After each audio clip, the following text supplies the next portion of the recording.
Et comme promis, on va clore ce broker du jour avec un petit point pédagogique que vous allez nous proposer, Antoine.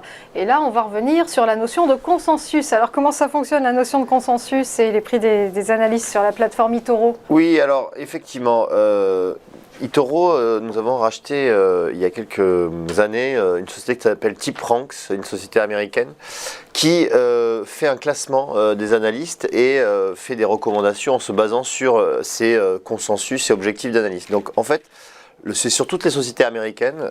Donc vous avez, par exemple, je vais prendre une société que tout le monde connaît, Apple. Vous cliquez sur la fiche Apple et dans l'onglet recherche, c'est le dernier onglet à droite, vous allez avoir justement tout ce qui est consensus et objectif de prix des analystes. Donc en fait, selon, basé sur 28 analystes proposant des recommandations sur Apple, vous voyez que 79% de ces analystes préconisent d'acheter la valeur, 18% détenir et 4% vendre. Donc en fait, en faisant une moyenne de ces recommandations, vous voyez que ça donne un achat fort sur Apple. Et vous avez également l'objectif de prix. Donc il y a 3 niveaux. Vous avez l'estimation basse, l'objectif de prix moyen et l'estimation élevée. Donc on voit que pour Apple, l'estimation moyenne est 171 $. Sachant que le prix cote 175 $, donc on est à peu près à la moitié de la fourchette.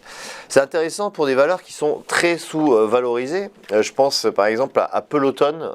Peloton, vous avez probablement vu, a fait les gros titres parce que dans la série Sex and the City, l'acteur principal meurt en fait sur un vélo d'appartement Peloton et donc ça a fait chuter le titre. Mais lorsqu'on regarde, donc ce sont des rumeurs, enfin du bruit qui ont fait baisser le titre. Lorsqu'on regarde l'objectif, on va dire, des analystes et le consensus, on voit qu'on est sur un achat modéré puisque 42% des analystes conseillent la valeur.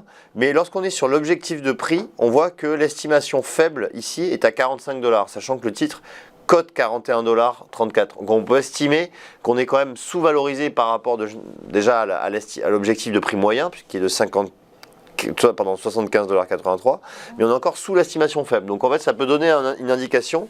Je ne dis pas que il faut absolument acheter la valeur lorsqu'on voit ceci, mais ça peut donner déjà une orientation sur le prix, quel est le prix que les analystes ont comme objectif, et ça peut être un outil d'aide à la décision qui est très intéressant pour les utilisateurs et les traders d'eToro.